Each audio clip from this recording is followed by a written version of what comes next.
여러분, 혹시 완벽한 가정이라고 하면 뭐가 떠오르세요? 화목하고 서로 사랑하고 존경하는 그런 가정? 오늘 들려드릴 이야기는 전 세계에 우리 가족을 본받으라고 설교했던 어느 가족의 실제 모습이에요. 근데 이 가족이 진짜 말도 안 돼요. 들어보시면 이게 진짜야? 할 거예요. 주인공은 문선명. 통일교라는 종교를 만든 사람이에요. 이 양반이 자기를 뭐라고 했는지 아세요? 예수 다음으로 온 재림 메시아래요. 그리고 자기 가족을 참가정이라고 부르면서 전 세계 가정의 모델이라고 주장했어요. 그런데 막상 뚜껑을 열어보니 이거 완전 막장 드라마였어요. 마약, 폭력, 의문사, 재산 싸움, 가족끼리 고소. 없는 게 없어요. 자, 시작할게요. 정말 충격적이니까 마음의 준비 단단히 하세요. 1954년 5월 1일 한국에서 이상한 종교가 하나 생겨요. 이름은 세계 기독교 통일 신령협회, 줄여서 통일교라고 하죠. 창시자는 문선명이라는 34살 남자였어요. 이 사람이 뭐라고 했는지 아세요? 나는 예수가 못다한 일을 완성하러 온 재림 메시아다. 완전 대놓고 메시아 코스프레를 한 거죠. 근데 이게 또 먹혔어요. 사람들이 진짜로 믿기 시작한 거예요. 1960년에 40살의 문선명이 17살 한 학자와 결혼을 해요. 나이 차이가 23살. 요즘 같으면 완전 스캔들인데 그때는 성혼식이라고 하면서 전 세계에 생중계까지 했어요. 그리고 이 부부 사이에서 아들 7명, 딸 6명이 태어나요. 통일교에서는 이들을 참자녀라고 불렀어요. 이 아이들이 인류의 모델이다. 모든 부모는 이렇게 키워야 한다면서 말이에요. 문선명의 사업 수완은 정말 대단했어요. 종교만 한 게 아니라 진짜 사업 제국을 만들었거든요. 통일그룹이라는 재벌을 세워서 건설업, 언론사, 자동차 회사까지 다 거느렸어요. 일화라는 회사 아시죠? 그것도 통일교 거예요. 심지어 북한에도 평화자동차라는 회사 세워서 휘파람이라는 차까지 만들었어요. 김정일이랑도 친했다고 해요. 미국에도 진출해서 워싱턴 타임즈라는 신문을 인수했어요. 미국 정치인들한테 로비도 하고 레이건 대통령이랑도 만났대요. 진짜 어마어마한 스케일이죠. 그래서 문선명이 얼마나 자신만만했는지 천주평화통일국이라는 걸 만들겠다고 선언했어요. 지구 전체를 자기가 다스리는 나라로 만들겠다는 거예요. 완전 세계 정복 야욕이었죠. 그리고 무엇보다 자기 가족을 전면에 내세웠어요. 여러분, 우리 가족을 보세요. 이게 바로 완벽한 가정입니다. 모든 가정이 우리를 본받아야 합니다. 이런 식으로 설교를 했어요. 전 세계 신도들이 문선명 가족 사진을 집에 걸어놓고 절을 했어요. 마치 왕가를 모시듯이 말이에요. 그런데 이 완벽한 가정의 실체는 이제부터 보여드릴게요. 자, 이제 본격적으로 시작해 볼게요.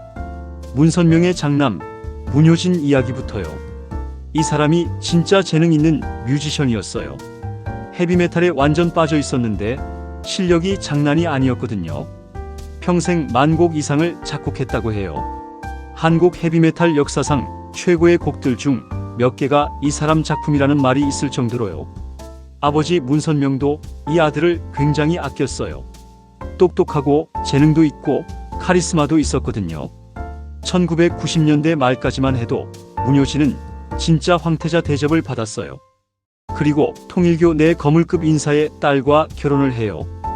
홍난숙이라는 여자였는데 주력 계열사 고위 경영인의 딸이었어요. 완전 정략 결혼이었죠. 문효진은 이 결혼으로 통일교 내에서 입지를 더욱 확고히 했어요. 당시의 통일교 신도들은 문효진을 정말 존경했어요. 역시 참아버님의 아들답다. 미래의 교주가 될 뿐이다. 이렇게 생각했거든요. 그런데 문제가 생기기 시작했어요. 문효진이 점점 이상해지는 거예요. 뭐가 문제였는지 아세요? 첫 번째, 마약이었어요. 코카인에 중독되기 시작한 거죠. 처음에는 비밀로 했지만 점점 심해졌어요. 두 번째, 폭력이었어요. 아내 홍난숙을 때리기 시작한 거예요. 그것도 임신했을 때 말이에요. 세 번째, 포르노 중독이었어요. 온갖 음란물에 빠져 있었다고 해요. 생각해보세요.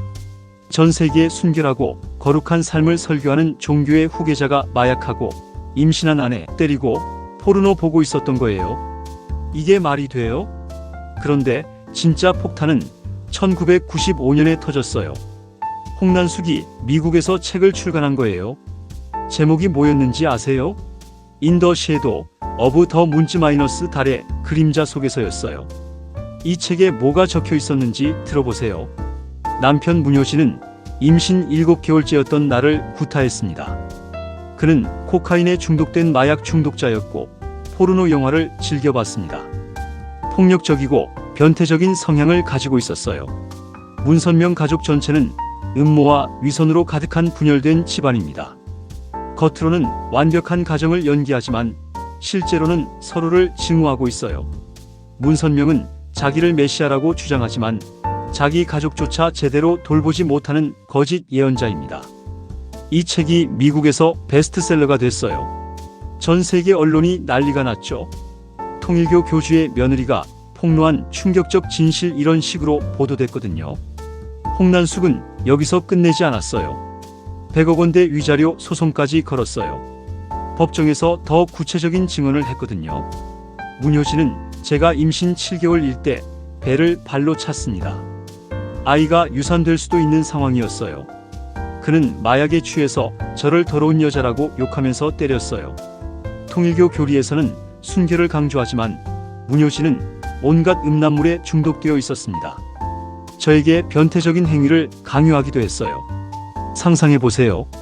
참가정의 상징이라던 통일교 후계자가 이런 인간이었던 거예요.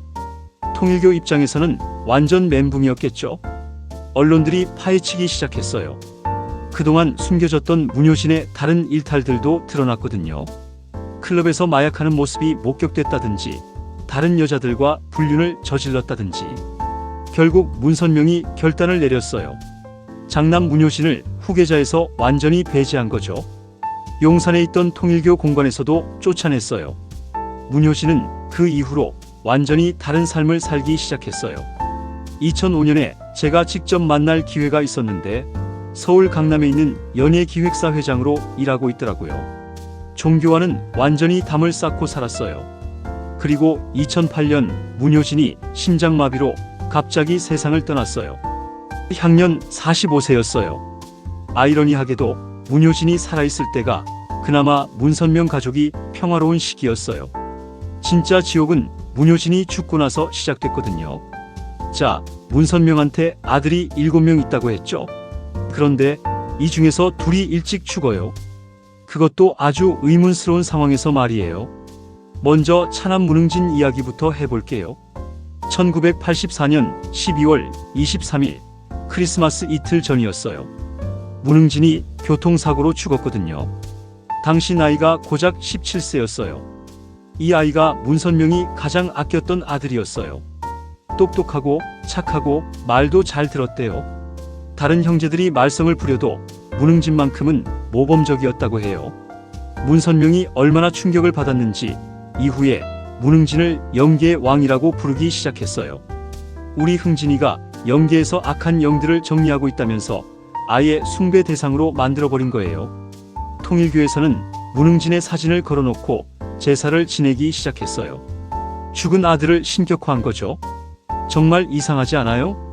그리고 15년 후인 1999년 또 하나의 비극이 일어나요. 육남 문영진이 미국에서 죽은 거예요. 1999년 10월 27일 문영진이 네바다주 리노의 하라스 호텔에 있었어요. 그날 밤 9시쯤 비가 오고 있었대요. 그런데 갑자기 문영진이 호텔 발코니에서 떨어져서 죽은 거예요. 여기서 이상한 점들이 있어요. 첫째, 비 오는 밤에 호텔 발코니에서 뭘 하고 있었을까요? 둘째, 통일교에서는 발코니에서 운동하다가 실수로 떨어졌다고 발표했어요. 비 오는 밤에 호텔 발코니에서 운동을 했다고요? 셋째, 현지 경찰은 자살로 추정했어요. 어떤 게 진실일까요? 더 이상한 건 문영진이 죽기 전에 우울증이 심했다는 증언들이 있어요. 형 문효신의 스캔들과 가족 내 갈등 때문에 많이 힘들어했다고 해요. 문영진의 죽음은 특히 칠남 문영진에게 큰 충격을 줬어요. 이 두 형제가 나이 차이가 1살밖에 안 나서 정말 절친했거든요. 문영진이 이후에 불교에 심취하게 된 것도 가톨릭 수도원에서 생활한 것도 다 이 형의 죽음 때문이라고 해요. 형이 생전에 읽던 종교 서적들을 뒤져가면서 삶의 의미를 찾으려고 했대요. 문선명도 이때부터 뭔가 달라졌어요. 아들 둘을 연달아 잃으니까 완전히 바뀐 거죠. 더 독선적이 되고 더 권력욕이 강해졌어요. 그리고 남은 아들들에 대한 통제도 더 심해졌어요. 너희들은 절대 아버지를 배신하면 안 된다면서 압박을 가했대요. 하지만 결과적으로는 이 압박이 더 큰 반발을 불러일으켰어요. 특히 삼남 문현진이 아버지에게 반기를 들기 시작한 거죠. 지금 생각해보면 문흥진이 살아있었다면 통일교 후계 구도가 완전히 달랐을 거예요. 문흥진이 후계자가 됐을 가능성이 높거든요. 그럼 지금 같은 왕자의 난은 일어나지 않았을 수도 있어요. 운명이 참 아이러니하죠. 장남은 스캔들로 망했고 차남과 육남은 죽었으니 이제 삼남 문현진이 후계자 1순위가 된 거죠. 이 사람이 진짜 능력이 있었어요. 일단 머리가 좋았고 사업 수완도 뛰어났어요. 영어도 완벽했고 카리스마도 있었거든요. 아버지 문선명을 닮아서 장대한 체격의 달변가였어요. 그리고 무엇보다 처가가 좋았어요. 장인이 곽정환이라는 사람인데 통일교에서 문선명 다음가는 2인자였거든요. 문선명의 최측근 중에 최측근이었어요. 2000년부터 문현진이 본격적으로 전면에 나서기 시작했어요. 문선명이 주도하는 세계 평화 활동에서 아들을 대표로 내세운 거죠. 각종 국제회의에 문현진을 보내서 연설을 시켰어요. 2005년에는 UCI라는 통일교 핵심 기관의 회장이 됐어요. UCI가 뭐냐면 통일교 헌금을 관리하는 곳이거든요. 쉽게 말해서 돈줄을 잡은 거죠. 동시에 천주평화연합 UPF의 공동의장도 됐어요. 이건 통일교에서 만든 국제평화단체인데 전 세계 정치인들과 네트워킹하는 조직이에요. 이때까지만 해도 문현진의 미래는 탄탄해 보였어요. 통일교 신도들도 역시 차세대 교주다라고 인정했고 언론에서도 통일교 황태자라고 불렀거든요. 그런데 문현진이 점점 이상한 소리를 하기 시작했어요. 2008년쯤부터 아버지 문선명과 의견 충돌이 생기기 시작한 거예요. 뭐 때문에 그랬는지 아세요? 문선명의 메시아론에 대해서 반대 의견을 낸 거예요. 문선명 나는 재림 메시아다. 문현진 아니에요. 아버지는 평화운동가예요. 문선명 통일교는 유일한 참된 종교다. 문현진 아니에요. 통일교는 그냥 평화운동 단체로 가야 해요. 상상해보세요. 아버지가 자기를 신이라고 하는데 아들이 아니 아버지는 그냥 사람이에요 라고 하는 거예요. 이게 얼마나 충격적이겠어요? 문현진의 생각은 이랬어요. 이제 종교 시대는 끝났다. 우리는 순수한 평화운동 단체로 변해야 한다. 아버지의 메시아 코스프레는 시대에 뒤떨어진다. 어떻게 보면 현실적인 판단이었어요. 21세기에 누가 나는 메시아다라는 말을 믿겠어요? 문현진은 통일교를 현대적인 NGO로 바꾸려고 했던 거죠. 하지만 문선명 입장에서는 이게 완전한 배신이었어요. 평생 쌓아온 자기 권위를 아들이 부정하는 거잖아요. 게다가 문현진이 조직 내에서 개혁을 강력하게 밀어붙이기 시작했어요. 30대 나이에 인사권을 쥐고 통일교 전체를 혁신시키려고 했거든요. 기존 1세대 간부들이 반발하기 시작했어요. 저놈이 우리를 다 갈아치우려고 한다면서 문선명에게 고자질을 했어요. 2009년 1월 문현진이 결정적인 실수를 해요. UCI 재단의 이 사진을 무단으로 해임하고 자기 사람들로 교체해버린 거예요. 아버지 허락도 받지 않고 말이에요. 문선명이 완전히 빡쳤어요. 2009년 3월 8일 문현진에게 최후 통첩을 했어요. 모든 직분에서 물러나서 1년간 자숙하라. 그런데 문현진이 이걸 가볍게 무시해버린 거예요. 저는 잘못한 게 없습니다. 아버지가 시대를 따라가지 못하는 거예요. 이때부터 진짜 전쟁이 시작됐어요. 2010년 5월 30일 브라질 상파울루. 이날 통일교 역사상 가장 충격적인 사건이 벌어져요. 문현진이 브라질 통일교 본부에 나타난 거예요. 그런데 혼자 온 게 아니라 자기 측근들을 대거 데리고 왔어요. 무슨 깡패 조직 같았다고 해요. 문현진이 뭘 했는지 아세요? 교회를 무단 점거한 거예요. 나는 문선명의 아들이다. 이 교회의 진짜 주인은 나다. 브라질 교회장이 당황해서 말렸지만 문현진은 아예 안 들었어요. 오히려 더 과격해졌거든요. 현장에 있었던 사람들 증언을 들어보면 정말 끔찍했어요. 문현진이 교회장을 바닥에 무릎 꿇게 했어요. 그리고는 발로 복부를 찼죠. 누가 너에게 나를 거역하라고 했냐면서요. 통일교 간부들을 일렬로 세워놓고 욕설을 퍼부었어요. 시발놈들아, 너희가 아버지를 세뇌시켰지? 이런 식으로요. 30분 동안 단체로 기합을 줬어요. 팔굽혀펴기 시키고 오리걸음 시키고 완전 군대식으로요. 이게 무슨 조폭 영화예요? 종교 지도자가 할 행동이 아니잖아요. 그런데 더 충격적인 건 이 과정이 다 비디오로 촬영됐다는 거예요. 누군가가 몰래 찍어둔 거죠. 영상을 보면 문현진이 완전히 미쳐 있어요. 눈이 벌겋게 충혈되어서 고함을 지르고 사람들을 발로 차고 진짜 폭력배 같았어요. 브라질 현지 언론이 이 영상을 입수해서 방송했어요. 전 세계가 난리가 났죠. 통일교 후계자의 충격적인 폭력 행위 이런 식으로 보도됐거든요. 문현진은 이틀 동안 브라질 교회를 점거했어요. 그리고 자기 마음대로 인사를 단행했어요. 기존 간부들을 다 쫓아내고 자기 사람들을 앉힌 거죠. 결국 브라질 경찰이 출동했어요. 통일교 측에서 신고를 한 거죠. 우리 교회가 불법 점거당했다고요. 문현진은 경찰이 오자 그제야 물러났어요.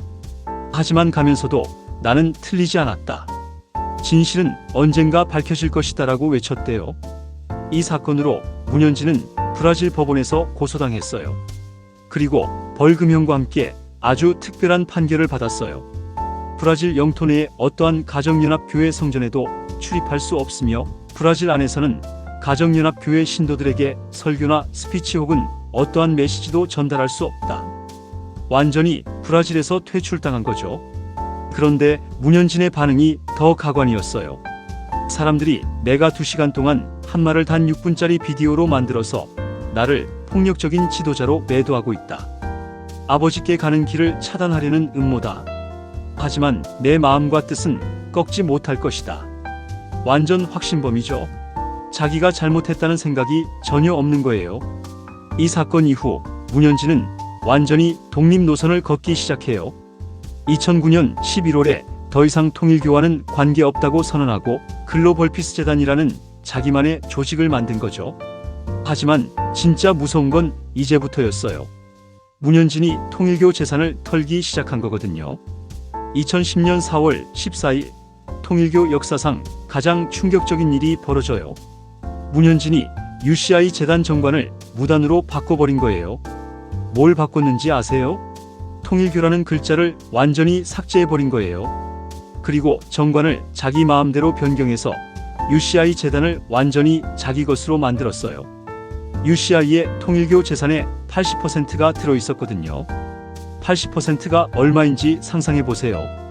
통일교 전체 재산이 최소 수십조 원인데 그중 80%면 정말 어마어마한 금액이에요.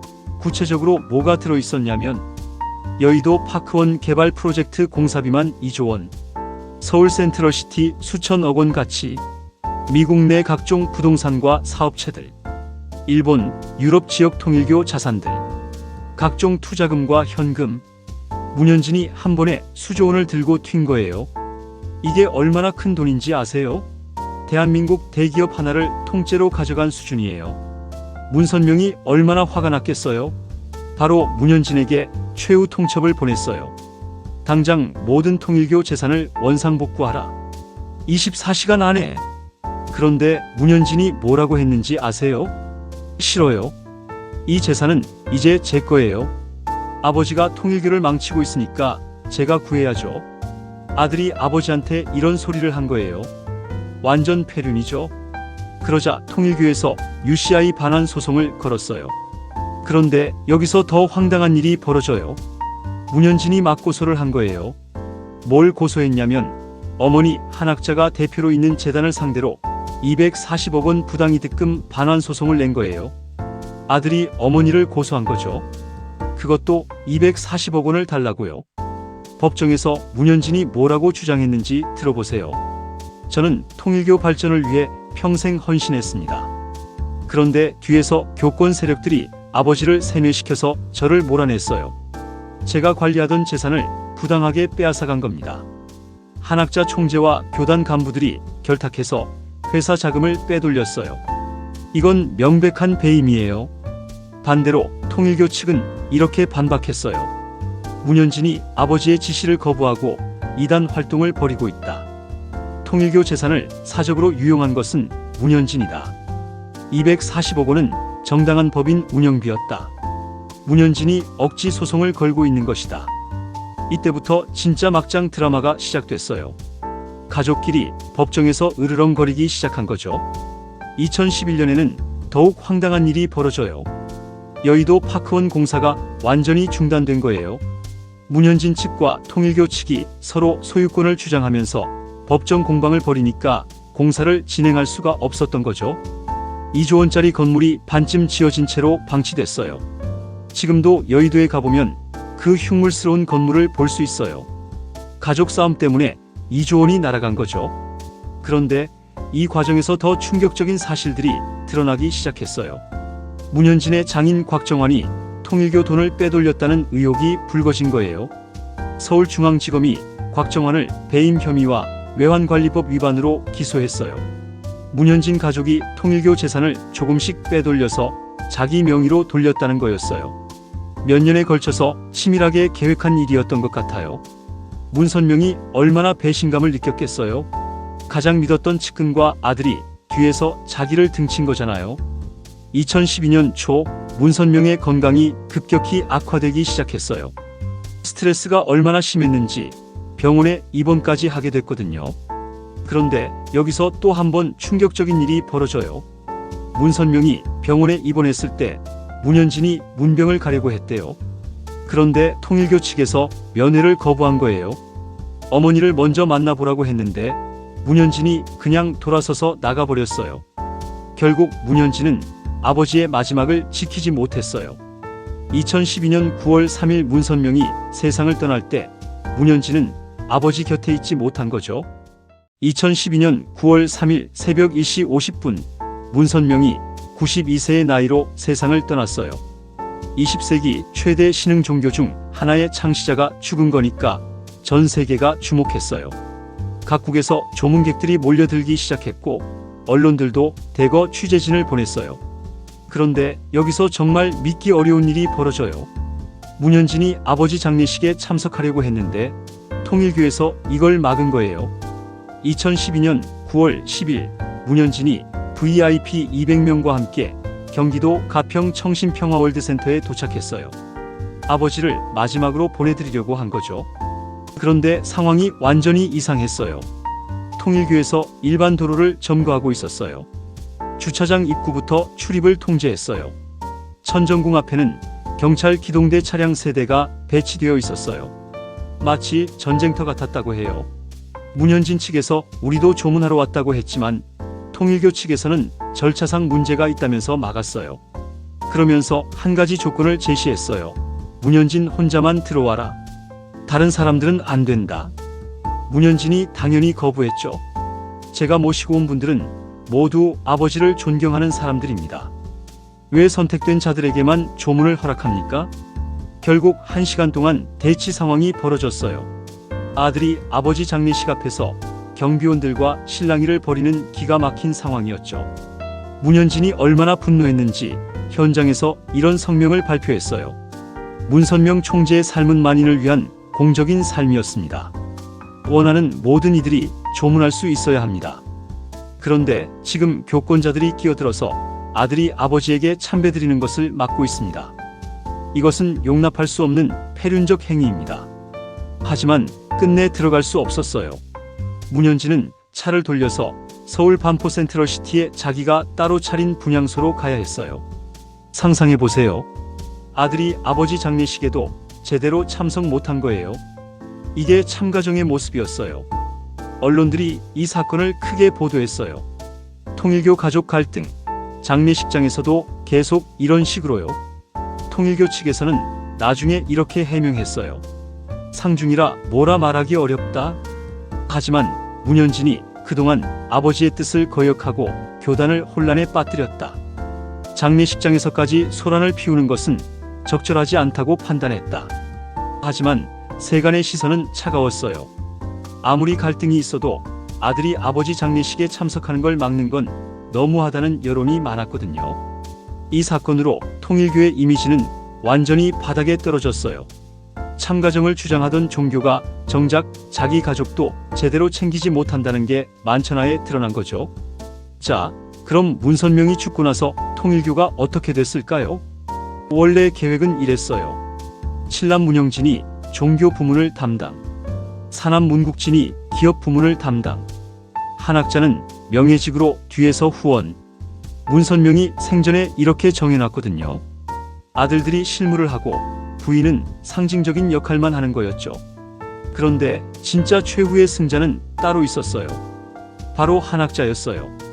이 여자가 얼마나 치밀했는지 아들들이 서로 싸우는 사이에 조용히 권력을 장악해버린 거예요. 먼저 문영진부터 정리했어요. 2015년에 한학자가 뭘 했는지 아세요? 칠남 문영진을 세계회장에서 해임시켜버린 거예요. 명분은 이거였어요. 문영진이 기존 통일교를 이단으로 규정하고 파문하려고 했다. 실제로 문영진이 이런 소리를 했어요. 현재의 가정연합은 참아버님의 뜻을 왜곡하고 있습니다. 어머니가 자기를 메시아라고 주장하는 것은 이단입니다. 저야말로 참아버님의 정통 후계자입니다. 한학자 입장에서는 이걸 참을 수 없었겠죠. 아들이 어머니를 이단이라고 하는 거니까요. 결국 2015년 문영진이 세계회장에서 쫓겨났어요. 그리고는 완전히 빡쳐서 미국으로 건너가 버렸어요. 미국에서 문영진이 뭘 했는지 아세요? 세계평화통일성전이라는 새로운 교회를 차린 거예요. 줄여서 생추어리 교회라고 부르죠. 그런데 이 교회가 정말 무시무시해요. 교리가 뭔지 아세요? 마귀 사탄과 대적하려면 총기로 중무장해야 한다. 신도들이 전원 총기를 소지하고 있어요. 그것도 권총이 아니라 AR-15 같은 자동 소총까지요. 그리고 정기적으로 군사 훈련을 한다고 해요. 종교 집회인지 군대인지 구분이 안 돼요. 예배할 때 신도들이 총을 들고 앉아 있다고 하니까요. 더 충격적인 건 문영진이 어머니 한학자와 아버지 문선명을 이혼시키는 의식을 했다는 거예요. 그리고 다른 여자와 죽은 아버지의 영혼 결혼식을 진행했어요. 어머니를 버리고 새 어머니를 맞이한 거죠. 이게 무슨 막장 드라마도 아니고. 사남 문국진도 그런 문영진을 따라서 생추어리로 갔어요. 원래 기업 부문을 담당하기로 되어 있었는데 한학자와 갈등을 겪다가 결국 나가버린 거죠. 결국 한학자가 모든 권력을 혼자 다 차지하게 됐어요. 한학자가 얼마나 똑똑했는지 후계자도 미리 준비해뒀어요. 오녀 문선진을 새로운 세계회장으로 앉힌 거죠. 딸이니까 어머니 말을 잘 들을 거라고 생각한 거예요. 그리고 최종 후계자로는 죽은 장남 문효진의 후처 소생인 문신출, 문신흥을 지명했어요. 2025년에 공식 발표했거든요. 재미있는 건 문효진의 첫 번째 부인 홍난숙 소생 자녀들은 완전히 배제됐다는 거예요. 홍난숙이 통일교를 폭로했으니까 그 자녀들은 절대 후계자로 인정 안 하겠다는 뜻이죠. 한학자의 계산이 정말 치밀하죠. 지금 통일교는 완전히 세 조각으로 갈라져 있어요. 첫 번째 한학자의 세계평화통일가정연합. 이게 주류 교단이에요. 한국에 있는 대부분의 통일교 시설과 재산을 가지고 있죠. 신도수도 가장 많고요. 한학자가 이제 스스로를 뭐라고 부르는지 아세요? 참어머니예요. 남편 문선명이 참아버지였으니까 자기는 참어머니라는 거죠. 심지어 자기도 메시아라고 주장하기 시작했어요. 참아버님이 하시지 못한 일을 참어머님인 제가 완성하겠다면서요. 두 번째 문영진의 생추어리 교회. 미국 펜실베이니아에 본부를 두고 있어요. 총기 소지를 신성시하는 무시무시한 집단이 됐죠. 문영진은 자기를 뭐라고 부르는지 아세요? 두 번째 왕이래요. 아버지 문선명이 첫 번째 왕이고 자기가 두 번째 왕이라는 거죠. 일본에도 지부가 있는데 2022년 아베 총리 저격 사건 때 잠깐 의혹을 받기도 했어요. 다행히 관련 없는 걸로 밝혀졌지만요. 세 번째 문현진의 글로벌 피스 재단. 종교적인 색깔은 완전히 빼고 순수한 평화운동 단체로 활동하고 있어요. 아프리카, 동남아시아 등에서 평화 활동을 하고 있죠. 문현진은 자기를 종교 지도자가 아니라 평화운동가라고 소개해요. 아버지의 평화 정신을 계승한다면서요. 이 세 집단이 서로를 어떻게 생각하는지 아세요? 한학자 측 문영진과 문현진은 배교자들이다. 참어머니를 부정하는 이단들이다. 문영진 측 한학자는 타락한 해와다. 아버지를 배신하고 자기를 신격화하고 있다. 문현진 측 둘 다 종교에 매몰되어 있다.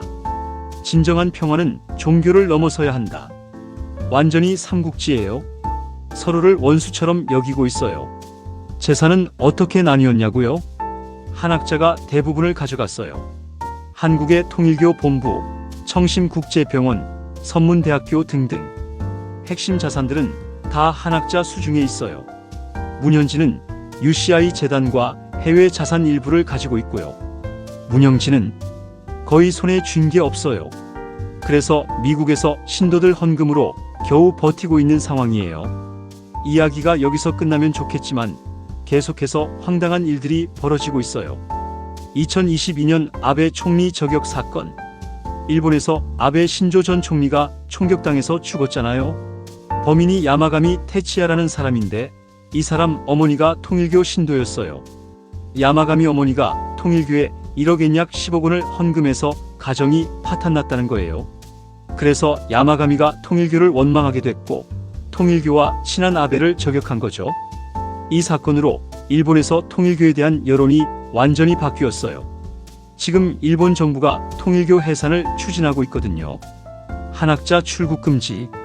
2025년 5월 한국 검찰이 한학자에게 출국 금지 조치를 내렸어요. 통일교와 정치인들 사이의 유착 의혹 때문이라고 하네요. 한학자가 정치인들에게 돈을 주고 영향력을 행사했다는 의혹이 불거진 거죠. 지금 참고인 신분이지만 피의자로 전환될 가능성도 있다고 해요. 새로운 후계자 논란. 2025년에 문효신의 후처 소생인 문신출, 문신응이 새로운 후계자로 지명됐어요. 그런데 이 형제들이 아직 20대 초반이거든요. 과연 이 젊은 형제들이 분열된 통일교를 다시 통합할 수 있을까요? 아니면 또 다른 권력 다툼이 벌어질까요? 계속되는 법정 공방. 지금도 문현진과 통일교 사이의 소송은 계속되고 있어요. 수조 원짜리 재산을 놓고 10년 넘게 싸우고 있는 거죠. 여의도 파크호는 아직도 공사가 중단된 채로 방치되어 있고요. 2조 원이 그냥 썩고 있는 거예요. 여러분, 지금까지 들어본 이야기 어떠셨어요? 이게 바로 참가정의 실제 모습이었어요.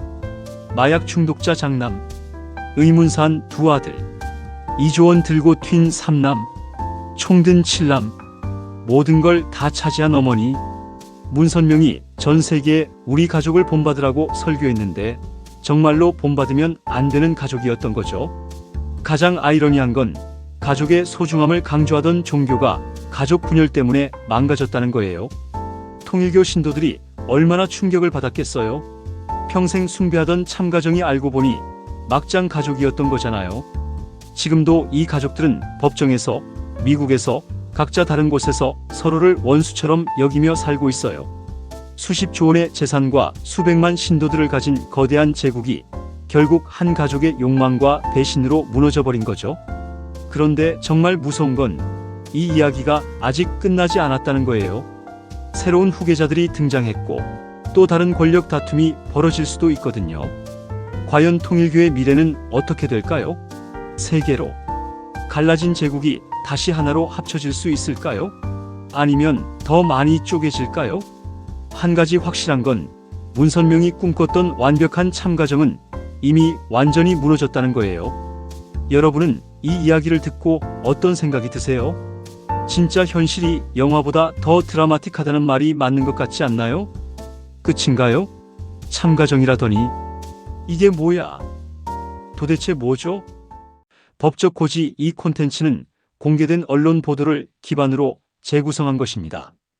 사건 관련자들은 무죄 추정의 원칙에 따라 보호받으며 법원의 최종 판결이 나오지 않은 사안입니다. 2025년 9월 16일 밤 11시 50분 서울중앙지법 417호 법정. 자정을 10분 앞둔 시각. 검은색 정장을 입은 국회의원 한 명이 판사 앞에 서 있었어요. 권성동. 대한민국 국회의원. 4시간 30분의 영장실질 심사가 끝나고 이제 판사가 입을 열 차례였죠. 법정은 숨죽인 듯 고요했어요. 판사가 서류를 들어올렸어요. 증거를 인멸할 염려가 있다. 잠시 침묵하고는 구속영장을 발부한다. 순간 법원 밖에서 환호성이 터져나왔어요. 특별검사 수사 역사상 현역 국회의원이 구속된 첫 순간이었죠. 그런데 국회의원은 왜 구속됐을까요? 언론 보도에 따르면 그 답은 하나였어요. 통일교입니다. 2025년 7월 서울 민중기 특별검사팀이 한 변호사의 휴대폰을 압수했어요. 건진법사 전성배. 통일교 법률 고문으로 알려진 인물입니다. 디지털 포렌식 시작.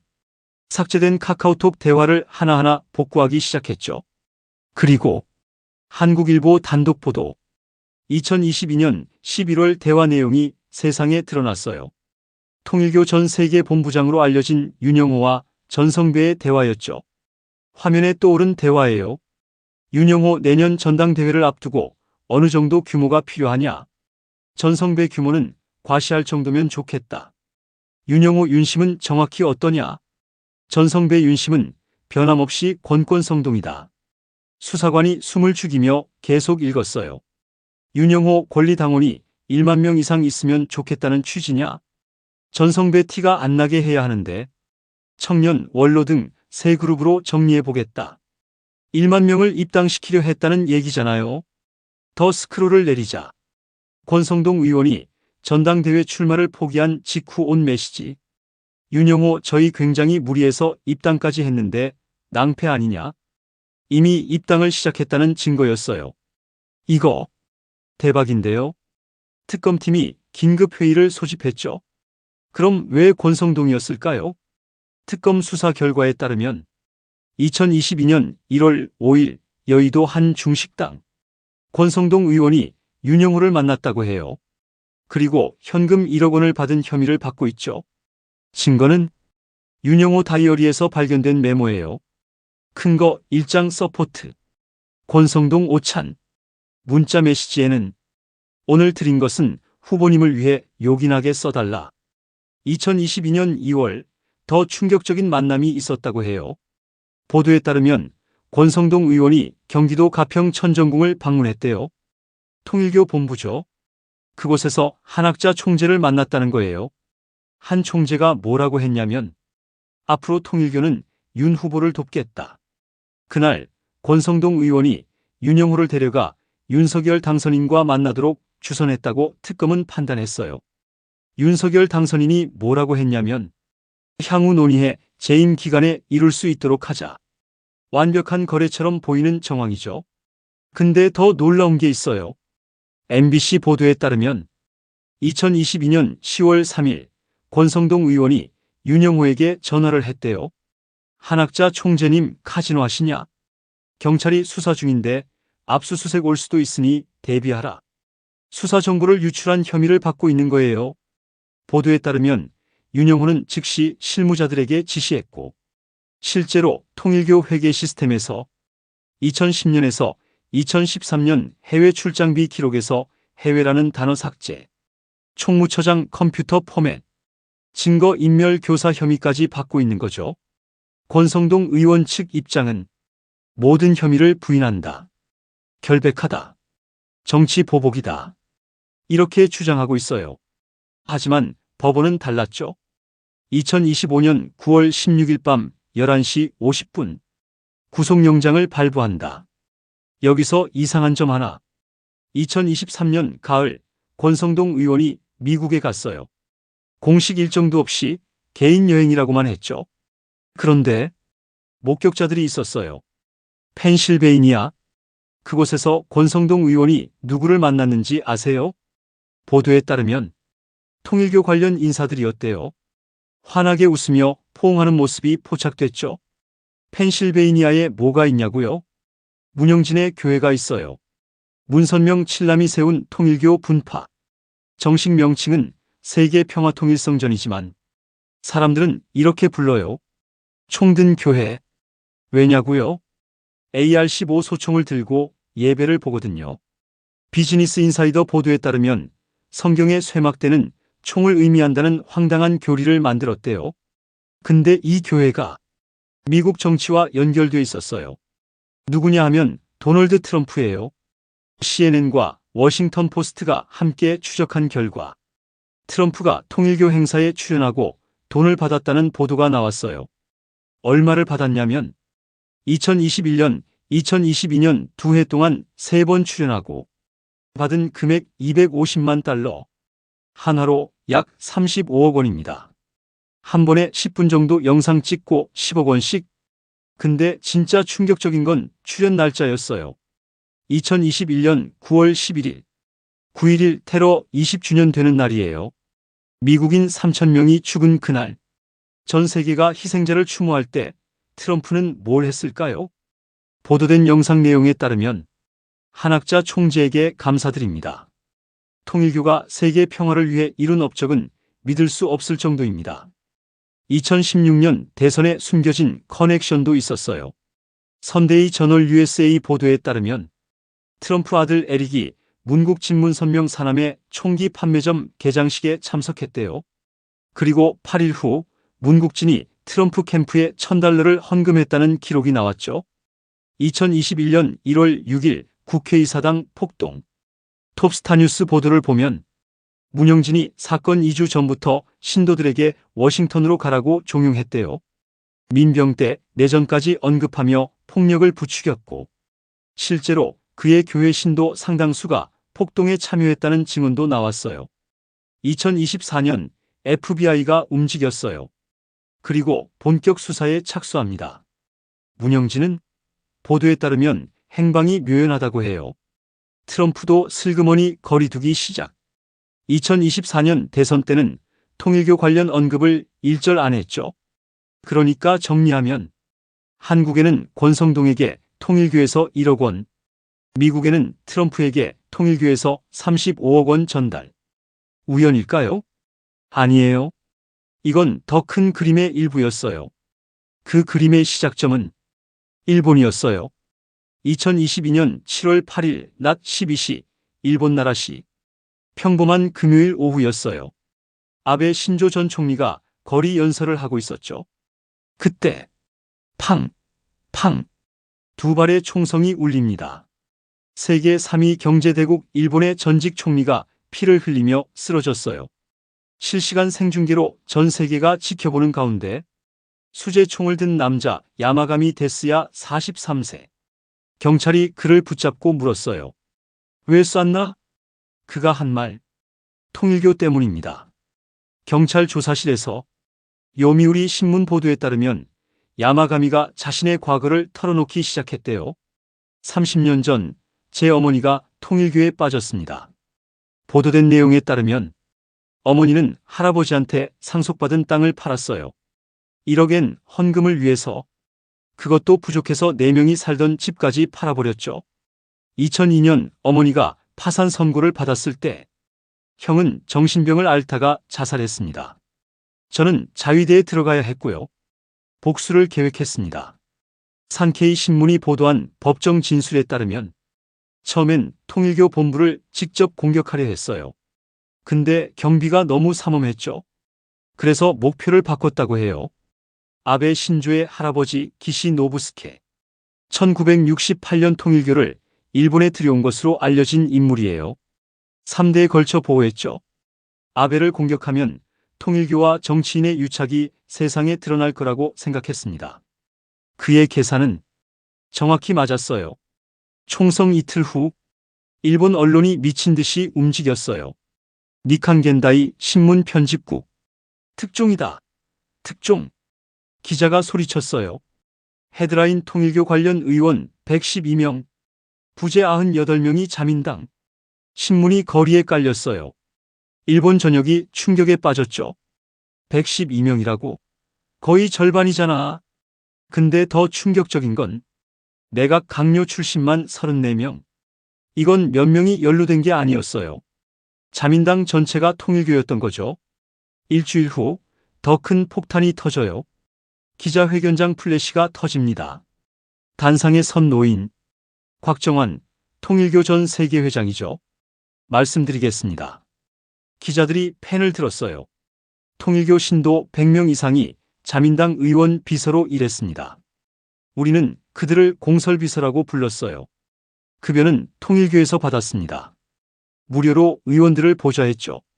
질문이 터져나옵니다. 왜 그랬습니까? 곽정환이 웃었어요. 정치적 영향력을 위해서죠. 한국일보가 MIT 교수 연구를 입수했어요. 1970년대 초 도쿄 한 요정 기시노부스케 전 총리와 문선명이 마주 앉았대요. 일본에서 공산주의를 막으려면 우리가 필요합니다. 문선명이 말했다고 해요. 국제승공연합을 지원해 주십시오. 기시가 고개를 끄덕였대요. 줬소. 우리 땅도 하나 주지. 그렇게 통일교 일본 본부가 기시의 땅에 세워졌죠. 대가는 선거 때마다 신도들을 보내겠습니다.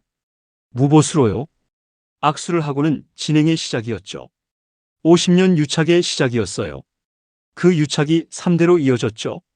기시노부스케에서 아베 신타로 사위로, 여기서 아베 신조 손자로. 할아버지가 심고 아버지가 키우고 손자가 수확한 관계. 일본인들은 거리로 쏟아집니다. 통일교 아웃, 자민당 해체. 도쿄 거리가 시위대로 가득 찼어요. 기시다 총리 지지율은 60%에서 석 달 만에 17%로. 일본 공산당이 웃었어요. 14%로 턱밑까지 추격. 입헌민주당도 13%. 거의 따라잡았죠. 2023년 10월 일본 정부 기자회견에서입니다. 통일교 해산 명령을 청구합니다. 1954년 이래 처음 있는 일입니다. 통일교 일본 지부가 무너지기 시작했어요. 퍼즐을 맞춰볼까요? 일본 자민당 의원 112명 연루 보도. 미국 트럼프 35억 수령 보도. 한국 권성동 1억 수수 혐의. 이게 우연일까요? 아사히 신문 자료에 따르면 일본 통일교의 2015년부터 2022년 연평균 헌금 수입이 409억 엔, 한화로 약 3,864억 원이에요. 이건 일본만의 수치고요. 일본 변호사연합회 통계로는 1987년부터 2021년까지 부당하게 받은 돈이 1,237억 엔, 한화로 1조 원이 넘어요. 야마가미 어머니처럼 집과 땅을 팔아서 헌금한 일본인들이 수만 명. 그 돈이 어디로 갔냐면 경향신문 분석에 따르면 일본인 신도들의 헌금은 통일교 본부로. 통일교 본부에서는 각국 정치인들에게. 보도된 흐름은 이렇죠. 미국 트럼프한테 35억, 한국 권성동 같은 정치인들에게 혐의입니다. 일본 자민당 의원들 선거 지원. 한국일보가 보도한 통일교 내부 문서입니다. 제목이 2022 한국 선거 지원 계획이었대요. 내용이 이래요. 지원 대상 권성동 외 7명. 투입 인원 총 800명. 예산 100억 원 미국 루트. 전략 트럼프 모델 적용. 목표가 뭐였냐면 시사저널이 인용한 곽정환 전 세계회장 증언입니다. 문선명이 말했대요. 나는 세계의 왕이 될 것. 각국 정치인들을 돈으로 매수해서 정부를 장악하고 통일교를 사실상의 국교로 만들려 했다는 거예요. 70년 동안 추진해온 계획이었대요. 야마가미의 총성 이후 3국에서 동시에 도미노가 시작됐어요. 일본은 기시다 지지율 17% 폭락. 일본 공산당 조사. 2023년 10월 통일교 해산 명령 청구. 2022년 헌금 전년 대비 29% 감소. 미국은 FBI 2024년부터 문영진 수사. 문영진 행방 묘연. 트럼프 2024년 대선에서 통일교 언급 전무. 한국 권성동 구속 2025년 9월 16일. 한학자 조사 2025년 9월 17일. 신도 70% 감소 한국일보 보도입니다. 2025년 9월 17일. 서울 서초동 특검 사무실. 검은색 차량 한 대가 도착했어요. 문이 열리고 한학자 총재가 부축을 받으며 내렸어요. MBC 카메라가 그 순간을 포착했죠. 기자 총재님, 한 말씀요. 한학자 나중에 아파서 그래요. 힘들어하는 모습이었어요. 조사가 시작됐어요. 오전 10시, 정오, 오후 3시, 6시, 9시간 반 동안 계속됐죠. 80대 노인이 9시간 반 동안. 평생 처음 겪는 일이었을 거예요. 오후 7시 30분. 조사가 끝났어요. 보도에 따르면 한학자는 차에 오르며 마지막으로 이렇게 말했대요. 하나님이 다 아십니다. 2025년 9월 17일 밤 서울구치소. 권성동 의원이 수감되어 있을 거예요. 경향신문 보도에 따르면 같은 구치소에 윤석열 전 대통령도 수감 중이라고 해요. 한때 윤핵관이라 불렸던 두 사람. 같은 구치소에 있게 된 거죠. 구치소 밖에서는 시민들이 환호하고 있었어요. 정의가 승리했다. 악은 반드시 무너진다. 온라인도 축제 분위기가 있어요. 해시태그 권성동 구속 해시태그가 실시간 트렌드 1위. 30 모두에서 변화가 일고 있어요. 일본 해산 절차 진행 중. 미국 FBI 수사 계속. 한국 재판 진행 중. 70년 동안 지속된 것으로 알려진 제국이 무너지는 중이에요. 야마가미가 구치소에서 이 뉴스들을 봤을 거예요. 일본 정부 통일교 해산 명령 청구. 미국 FBI 문영진 수사. 한국 권성동 의원 구속. 산케이 신문이 보도했던 그의 진술대로 아베를 공격하면 통일교에 비난이 집중될 것. 그의 계산이 맞았던 거예요. 일본 여론은 갈렸어요. 나무위키에 따르면 한쪽에서는 살인은 어떤 이유로도 정당화될 수 없다. 다른 쪽에서는 그가 통일교의 실체를 드러냈다. 물론 살인은 어떤 이유로도 정당화될 수 없어요. 하지만 그 결과로 드러난 진실들은 우리 모두가 알아야 할 것들이었죠. 한 발의 총성. 아베 신조만 쏜 게 아니었어요. 70년 동안 숨겨진 것으로 알려진 통일교와 정치권의 유착을 세상에 드러냈죠. 일본에서 자민당이 흔들리고 미국에서 트럼프가 거리를 두고 한국에서 권성동이 구속되고 한학자가 조사받고 문영진이 도피하고 정의는 늦더라도 반드시 옵니다. 2022년 일본에서 시작된 진실규명이 2025년 한국까지 왔어요. 다음 3편에서는 통일교 내부의 젊은 세대의 반란을 다룰게요. 문선명의 손자 손녀들이 할아버지를 거부한다는 보도들. 우리 할아버지는 사기꾼이었다. 실제로 이런 폭로가 나왔다고 해요. 댓글로 의견 남겨주세요. 권성동 사건을 어떻게 생각하시나요? 통일교는 정말 끝날까요? 다음 편에서 다뤘으면 하는 내용은 이런 궁금증요. 악은 반드시 무너집니다. 우리가 진실을 외면하지 않는 한 정의는 반드시 승리합니다. 그럼 여기까지만 하고 다음 영상에서 또 만나요. 여러분, 안녕하세요. 컬트썰입니다. 오늘도 라면 한 그릇 끓여놓고 편하게 들어주세요. 자, 통일교 시리즈 마지막 3부입니다. 1부에서는 참가정이라는 화려한 간판 뒤에 숨은 막장 드라마를, 2부에서는 합동 결혼식과 헌금 시스템의 실체 그리고 정치계와의 스캔들을 봤죠. 오늘은 뭐냐고요? 바로 젊은 세대의 반란입니다. 메시아의 피를 물려받았다는 2세, 3세들이 실제로는 어떤 삶을 살았는지, 그리고 왜 그들이 부모의 믿음을 거부하기 시작했는지 충격적이지만 진실된 이야기 시작합니다. 1장 세습 종교의 딜레마. 자, 여러분. 모든 종교는 다음 세대로 이어져야 합니다. 불교는 2500년을 이어왔고 기독교는 2000년을 버텼죠. 어떻게? 사상이 대물림되었기 때문입니다. 그런데 통일교처럼 혈통을 강조하는 종교는 좀 다릅니다. 메시아의 피, 참자녀, 축복받은 혈통. 이런 식으로 DNA 자체를 신성시하거든요. 문제는 뭘까요? 피는 유전되지만 신앙은 유전되지 않는다는 겁니다. 부모가 라면을 좋아한다고 해서 자식도 자동으로 라면을 좋아하지는 않잖아요. 어떤 애들은 나는 파스타가 좋아요라고 할 수도 있는 거죠. 통일교가 바로 이 문제에 직면했습니다. 그것도 아주 참담하게 말이죠. 2장 홍난숙의 폭탄선언. 지난번에 다루었지만 충격이라 다시 한번 언급합니다. 시작은 1995년이었습니다. 미국 CBS의 유명한 탐사보도 프로그램 60분의 한 여성이 출연했습니다. 바로 문선명의 장남 문효진과 결혼했던 홍난숙이었죠. 14년간의 결혼 생활을 청산하고 탈출한 그녀가 한 말은 세계를 경악시켰습니다. 남편은 임신 7개월째였던 나를 구타하고 포르노 영화를 즐겨보는 마약 중독자였다. 잠깐만요.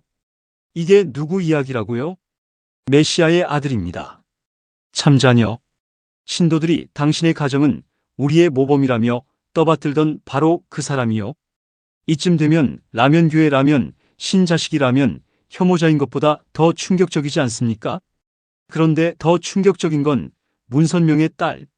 문은진도 같은 프로그램에 출연해서 아버지의 혼외자식에 대해 증언했다는 겁니다. 인터뷰를 인용하면 복잡하니 제가 풀어봅니다. 문선명이라는 사람이 있어요. 신도들한테는 나는 메시아야, 완벽한 사람이야 라고 했죠. 근데 사실은 몰래 바람 피워서 아들을 낳았어요. 문제는 뭐냐? 메시아가 바람을 피웠네? 이러면 안 되잖아요. 신도들이 알면 난리 날 거니까. 그 아이를 자기 부하 직원한테 줘버렸어요. 너네 집에서 키우라고.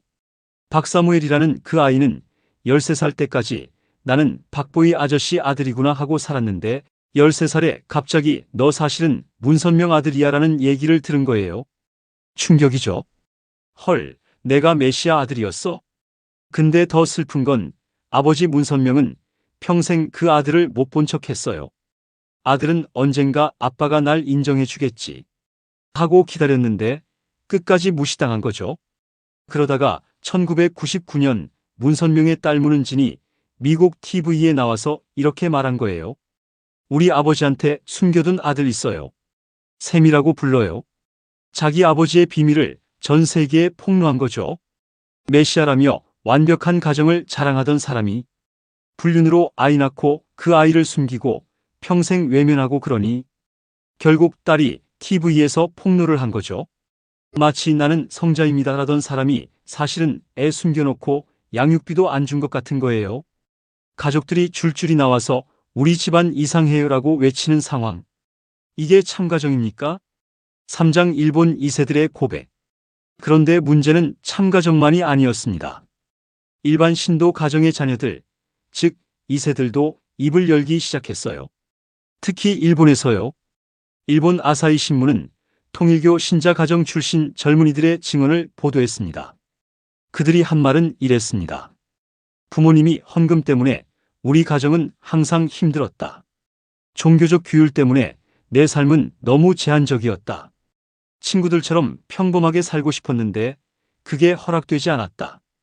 여러분, 상상해 보세요. 아버지가 월급의 대부분을 천국 가려면 필요하다며 교회에 바칩니다. 집에는 돈이 없어서 급식비도 못 내는데 교회는 호화로운 건물을 짓고 있어요. 어머니는 세상 사람들과 어울리지 말라며 친구 사귀는 것도 금지합니다. 학교 축제? 못 가요. 생일 파티? 그게 뭐예요? 이게 축복받은 가정의 실체였습니다. 라면교였다면 어땠을까요? 너는 라면만 먹어야 해. 파스타는 사탄의 음식이야. 이런 식이었겠죠? 애가 나 스파게티도 먹고 싶은데요. 라고 하면 너는 라면 가정의 자녀야. 어떻게 그런 생각을 할 수 있어? 이러는 거예요. 이해하시나요? 못 믿겠죠? 그런데 실제로 그랬습니다. 사장 억압받은 어린 시절. 더 구체적인 이야기를 들어봅니다. 한 2세는 이렇게 증언했습니다. 할머니, 할아버지가 우리 엄마를 보고 이 컬트 때문에라고 말했어요. 그래서 저는 엄마와 떨어져서 조부모님과 살았습니다. 생각해 보세요. 종교 때문에 엄마와 떨어져 살아야 했던 아이.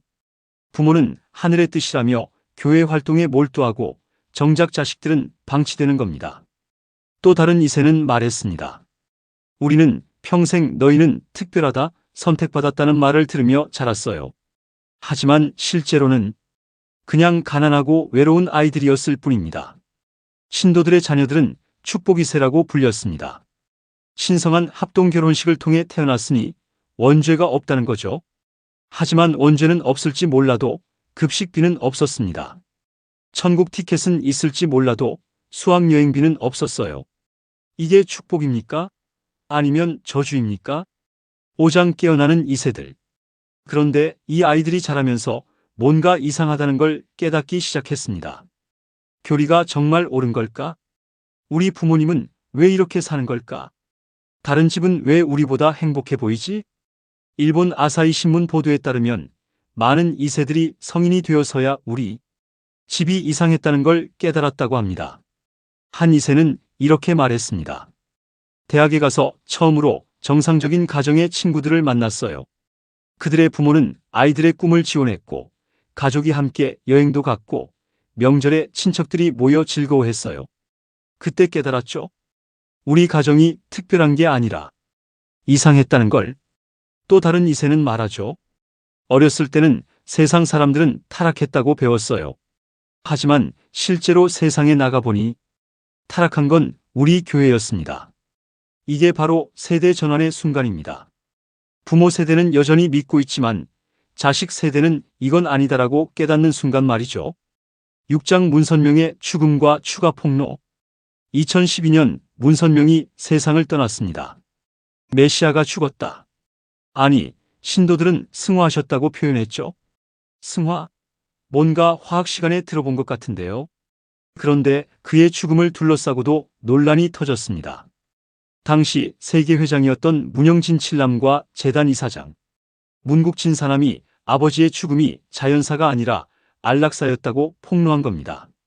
메시아가 안락사로 돌아가셨다고요? 신도들이 영생하실 것이라고 믿던 그분이 말이죠. 이건 마치 불사신 라면이라고 광고했는데 알고 보니 유통기한이 지나서 일부러 버린 거나 마찬가지입니다. 더 웃긴 건 문선명의 사촌 동생이 관 속에 시신이 아니라 시멘트가 들어있다고 증언했다는 겁니다. 빈 무덤에 절하게 하지 마라. 이게 뭡니까? 메시아의 무덤조차 의심받는 상황이에요. 신도들은 지금도 가평에 있는 그 무덤에 절을 하러 갑니다. 혹시 모르죠? 그 안에 진짜 뭐가 있는지. 7장 왕자의 난. 문선명이 죽고 나자 진짜 막장 드라마가 시작됐습니다. 후계를 둘러싼 암투가 수면 위로 떠올랐고 장남 문현진은 유족 명단에서 빠졌습니다. 장례식장에 왔지만 입장이 거부됐죠. 상상해보세요. 아버지 장례식에 못 들어가는 장남. 조선시대도 아니고 21세기에 이런 일이. 그리고 세계회장 문영진과 재단 이사장 문국진은 장례식 끝난 후 얼마 안 돼 축출됐습니다. 결국 모든 권력은 누구에게 갔을까요? 어머니, 한학자 총재였습니다. 자, 정리해봅시다. 장남은 쫓겨나고 칠남은 파문당하고 사남도 축출되고 어머니가 모든 걸 차지했다. 이게 사랑과 평화를 외치던 종교의 모습입니까? 차라리 재벌 상속 전쟁이 더 정직해 보입니다. 적어도 그쪽은 돈 때문이라고 솔직하게 말하니까요. 8장 분열의 시작. 권력 다툼은 여기서 끝나지 않았습니다. 문영진은 미국으로 건너가 생추어리 교회라는 자기만의 교단을 만들었습니다. 그런데 이 교회가 좀 특이합니다. 마귀 사탄과 대적하기 위해서는 총기로 중무장해야 한다고 가르치고 있거든요. 신도들은 전원총을 소지하고 실제로 군사훈련까지 합니다. 메시아의 아들이 총 들고 훈련하는 종교를 만들었다고요? 사랑과 평화를 외치던 통일교에서 나온 사람이 말이죠. 이건 마치 채식주의자 가정에서 자란 아들이 정육점을 차린 격입니다. 한편 다른 형제들도 각자의 길을 갔습니다. 문현진은 GPF라는 단체를 만들어 독자 노선을 걸었고 문국진은 또 다른 사업을 펼쳤죠. 하나의 참가정에서 나온 형제들이 이제는 서로 경쟁하는 여러 개의 종파를 만든 겁니다. 우리가 진짜 아버지의 뜻을 계승한다. 모두가 이렇게 외치는데 정작 아버지의 뜻이 뭐였는지는 아무도 모르겠죠. 구장 한학자의 독주와 변신. 어머니 한학자는 어떻게 했을까요? 자칭 여그리스도 독생유론을 주장하며 문선명의 유언처럼 여겨지던 가정맹세와 8대 교본 교재를 개정했습니다. 잠깐, 뭐라고요?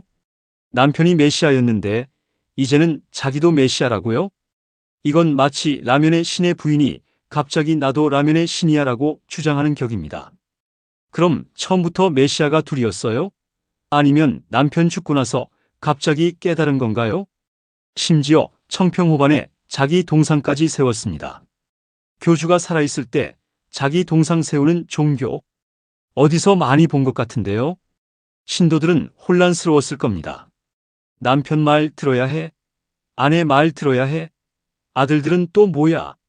마치 회사에서 회장, 사장, 상무가 각자 다른 지시를 내리는 겁니다. 직원들은 누구 말을 들어야 할까요? 10장 젊은 세대의 선택. 이제 다시 2세, 3세 이야기로 돌아갑시다. 부모 세대는 여전히 참가정을 믿고 있습니다. 권력 다툼을 보면서도 이건 시험이야, 곧 통일될 거야 라고 스스로를 위로하죠.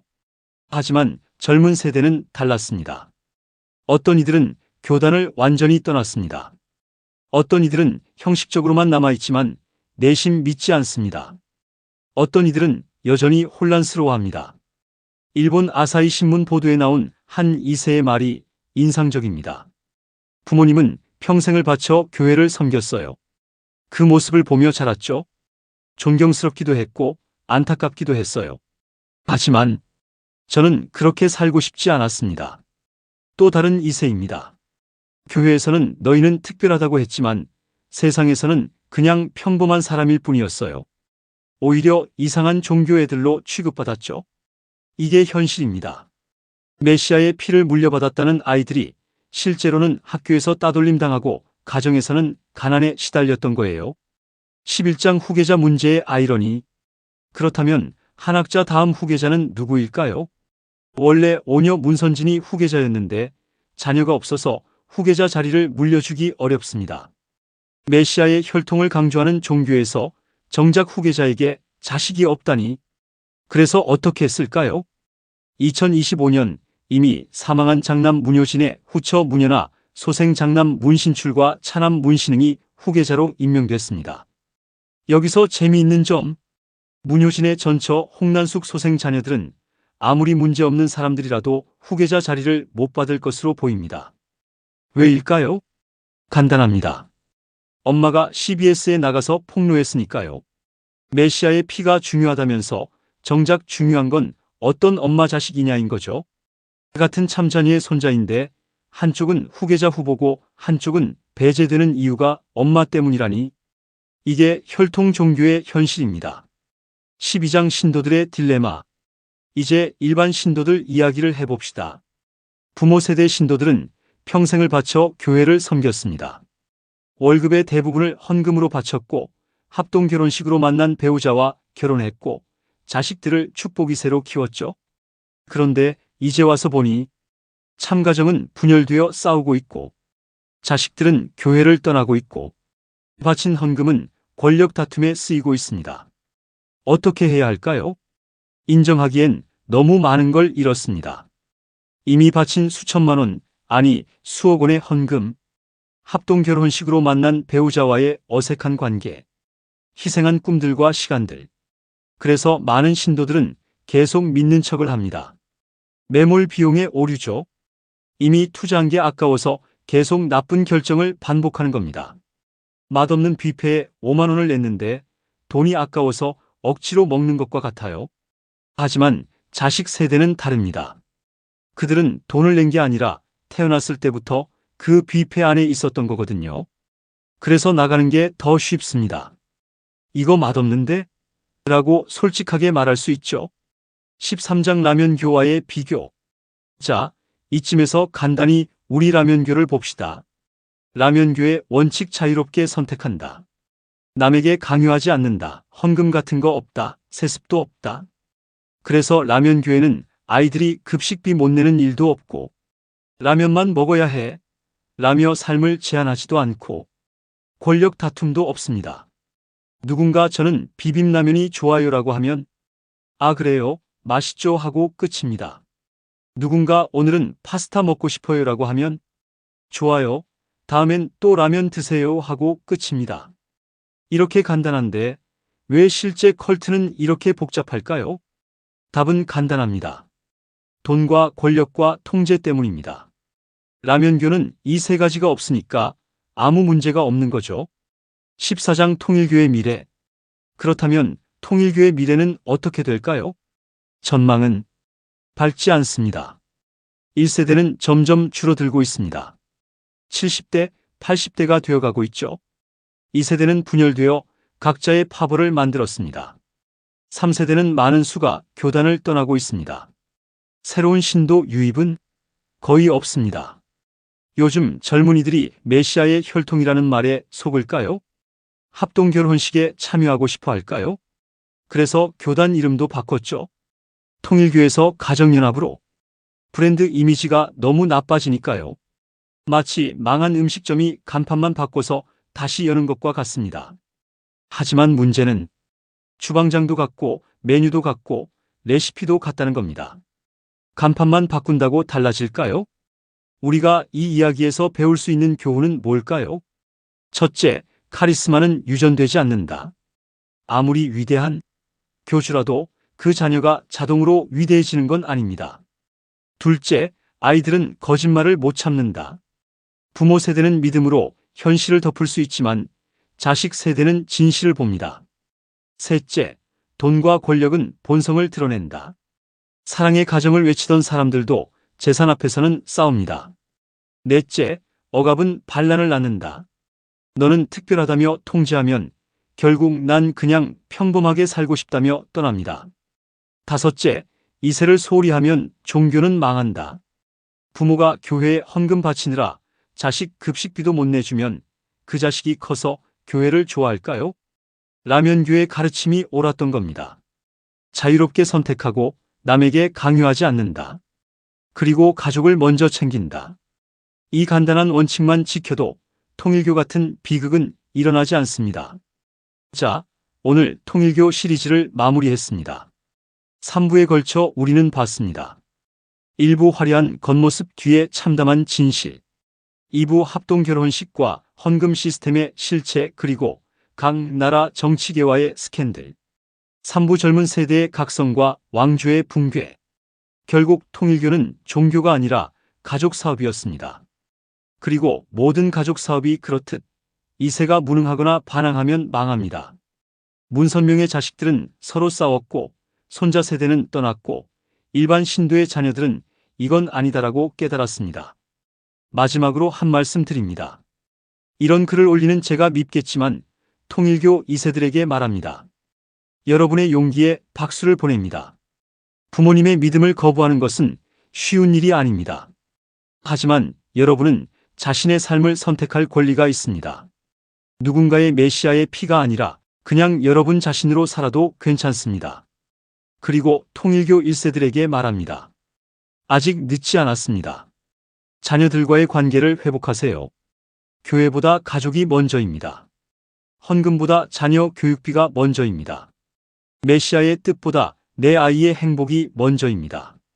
종교는 사람을 행복하게 해야 합니다. 가족을 파괴하면 그건 종교가 아니라 컬트입니다. 자유를 빼앗으면 그건 믿음이 아니라 세뇌입니다. 돈을 요구하면 그건 구원이 아니라 사기입니다. 라면처럼 단순하게 삽시다. 맛있으면 먹고 싫으면 안 먹고. 그게 자유입니다. 라면교는 여전히 문제가 없습니다. 왜냐하면 우리는 처음부터 농담이었으니까요. 진지하게 믿을 게 없으니 배신감도 없습니다. 강요한 게 없으니 반란도 없습니다. 헌금 받은 게 없으니 재산 다툼도 없습니다. 라면은 그냥 맛있게 먹으면 되는 겁니다. 어떻게 끓이든 언제 먹든 누구랑 먹든 제시도고 계속 편집 그건 여러분의 자유입니다. 컬트는 3대를 망치지만 라면은 3대를 행복하게 합니다. 할아버지도 라면 먹고 아버지도 라면 먹고 손자도 라면 먹죠. 근데 억지로 먹는 게 아니라 맛있어서 먹는 겁니다. 여러분, 오늘 저녁에는 라면 한 그릇 끓여 드시면서 생각해 보세요. 내가 자유롭게 선택할 수 있다는 것이 얼마나 소중한지. 영상이 도움이 되셨다면 구독과 좋아요, 알림 설정 부탁드립니다. 댓글로 여러분의 생각도 들려주세요. 2세 교육에 대해 어떻게 생각하시나요? 부모의 믿음을 자식에게 강요하는 것에 대해서요. 컬트썰은 여기서 마치겠습니다. 다음 편에서는 또 다른 컬트의 이야기로 찾아뵙겠습니다. 라면교 신도 여러분, 오늘도 맛있는 라면 되세요. 이 영상은 공개된 언론 보도와 증언을 바탕으로 제작되었습니다. 특정 종교나 개인을 비방할 의도는 없으며 컬트의 피해를 예방하고 비판적 사고를 장려하기 위한 교육 콘텐츠입니다. 통일교 가정연합 탈퇴 및 상담 문의, 한국기독교의단 상담소협회, 전국 피해자 가족 모임. 여러분도 누군가의 도움이 필요하다면 주저하지 말고 전문가의 도움을 받으세요.